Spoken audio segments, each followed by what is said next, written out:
Pak Ustadz, saya mau tanya kenapa hati saya selalu gelisah padahal saya sudah perbanyak istighfar. Tolong masukannya. Semoga Pak Ustadz selalu dilindungi Allah Subhanahu wa ta'ala. Di mana letak gelisah itu? Di dada sebelah kiri. Nama tempatnya jantung. Tapi ada yang bilang hati Pak Ustadz. Kombinasikan aja dua. Jantung hatiku. Berdegup dan berdetak di sebelah kiri. Coba rasakan. Bagi yang tak merasakan, lapor ke panitia. Kan kapan sudah siap? Makanya kadang kita bangun tidur nggak ada angin, nggak ada hujan, risau, suntuk di dalam. Tapi begitu kita ambil wudhu, sholat, terasa dia seperti kopi yang habis diaduk, tiba-tiba bening. Ala bidzikrillahi tatmainnul qulub. Dengan banyak berzikir mengingat Allah, maka hati akan menjadi tenang. Ya muqallibal qulub, wahai engkau yang membolak-balikkan hati, tsabbit qalbi, kokohkan hatiku, ala dinik wa ala ta'atik. Apakah materi bisa menenangkan hati? Tidak. Materi hanya bisa menenangkan materi. Materi lambung. Lambung hanya bisa ditenangkan dengan materi. Apa dia? Nasi uduk, ayam penyet, ayam pop, ayam mati. Tapi non materi hanya bisa ditenangkan dengan agama. Makanya orang-orang ateis yang tidak beragama, hidupnya sempit, kata Allah, ka'annama yas'adu fis sama, seperti terbang. Kita kalau naik pesawat, terbang, take off, itu dada terasa sempit. Begitulah orang yang tidak berserah diri kepada Allah, sempit. Akhirnya mereka mencari ketenangan kemana? Sabu-sabu, pil anjing gila, sakau, penjara, kalau ketangkap BNN, mati. Angka bunuh diri terbesar di dunia bukan di Republik Indonesia, bukan di Asia, tapi justru di Eropa dan Amerika, karena mereka meninggalkan agama. Stres, depresi, mobil mewah tapi nggak bisa tidur malam, jam 2 malam stres, depresi. Makan obat tidur, tidur, bangun tidur, stres lagi, bangun tidur, tidur, mati. Sementara kita tenang. Begitu datang ke masjid, duduk, ngelihat muka ustadz, tertidur. Panitia penutup, bangun. Fabi ayyi ala'i rabbikuma tukadziban. Nikmat tidur apalagi yang kau dustakan?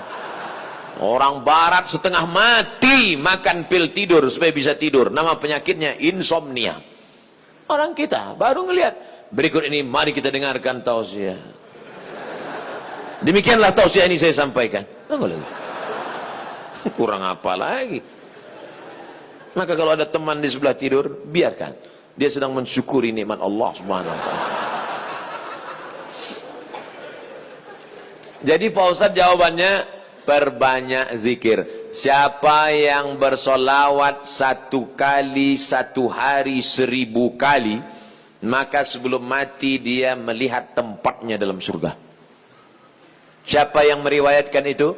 Ditulis oleh Syekh Ali Jum'ah, mufti Mesir. Diriwayatkannya dari beberapa riwayat kitab-kitab sahih. Jadi kau beberapa kali istighfarnya. Coba amalkan ini. 1 kali 1000 kali. 1 hari 1000 kali. Beli tasbih yang ujungnya ada 10, 100 kali putar. Allahumma sholli ala sayyidina Muhammad wa ala ali Muhammad. Allahumma sholli ala sayyidina Muhammad. Kadang-kadang belum sampai 200 kau udah tertidur. Bangun lagi, sambung lagi. Allahumma sholli ala sayyidina. Malu bawa tasbih, pakai tasbih digital yang pencet itu. Allahumma sholli ala sayyidina. Allahumma sholli ala sayyidina. Tapi pelan-pelan. Kadang ada yang pakai tasbih itu. Macam makan bakwan kepanasan.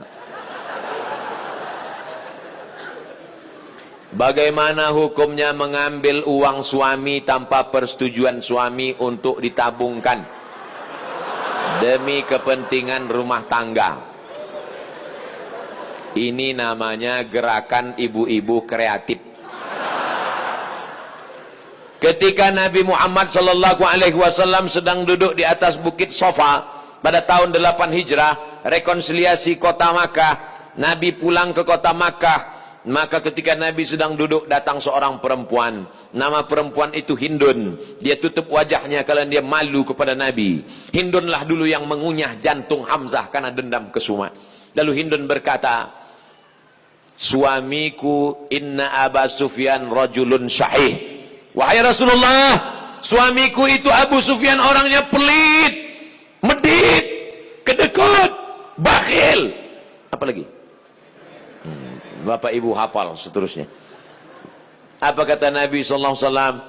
Ambillah uang dia selama untuk mencukupi kebutuhan engkau dan anak-anakmu. Ini kabar gembira bagi ibu-ibu sekalian. Tapi ingat, mencukupi. Nah, standar di Bandung saya tidak tahu berapa keperluan, karena beda harga makanan di Bandung dengan di Riau. Kalau di Bandung ini standarnya 3 juta, tiba-tiba si bapak cuma ngasih 1 juta, ibu boleh ambil 2 juta lagi. Sambutan yang luar biasa. Mana dalilnya? Itu ayat bapak bapak baca waktu akad. Wa ashiruhunna bil ma'ruf. Bergaulilah mereka dengan ma'ruf. Ma'ruf diambil dari kata urf.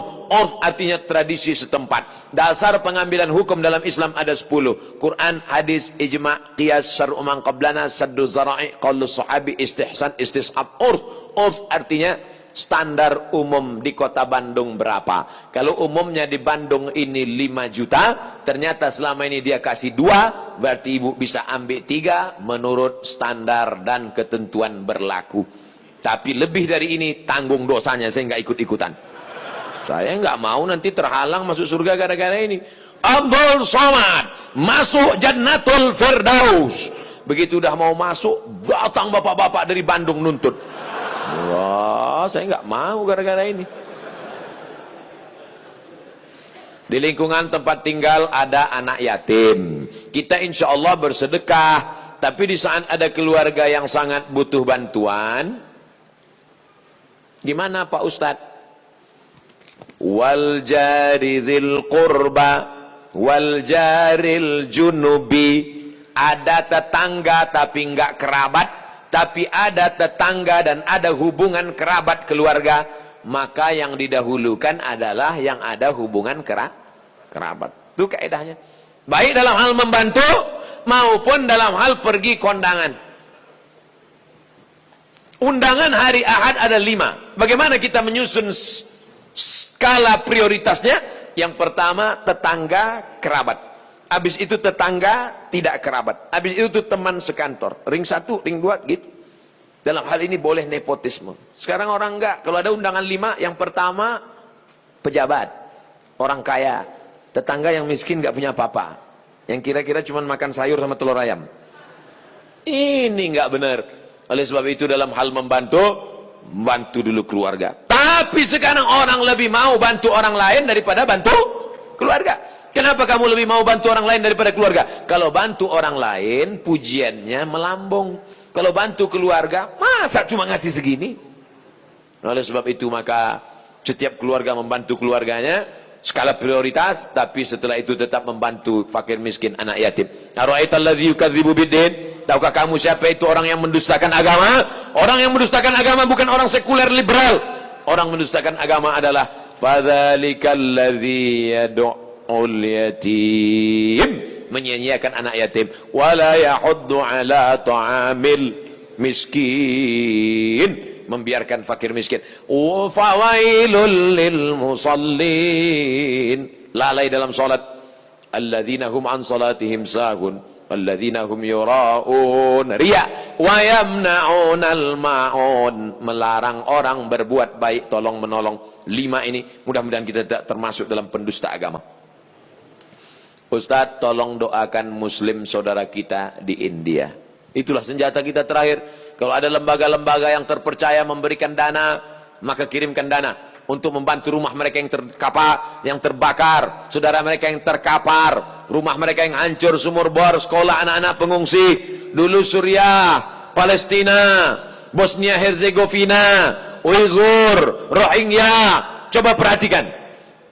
Palestina, Bosnia Herzegovina dibantai oleh Slobodan Milosevic, Ali Izzet Begovic, Hanbis presidennya, matang Uighur, datang Rohingya, sekarang India. Walaupun berbeda-beda tempat, tapi substansi maknanya sama. Mengapa mereka disiksa? Pertama, karena mereka lahir dalam keadaan la ilaha illallah Muhammadur Rasulullah. Yang kedua, karena mereka minoritas. Di mana-mana kalau kita minoritas, habis kita dibantai. Tapi kalau kita mayoritas, maka kita selalu menjaga kedamaian, keselamatan. Karena kita adalah agama Islam. Islam berasal dari kata salam. Salam artinya damai. Maka insya Allah, kalau kita menjadi mayoritas, maka saudara-saudara kita yang minoritas akan terjaga dalam kedamaian. Insya Allah. Amin. Ya Rabbal Alamin.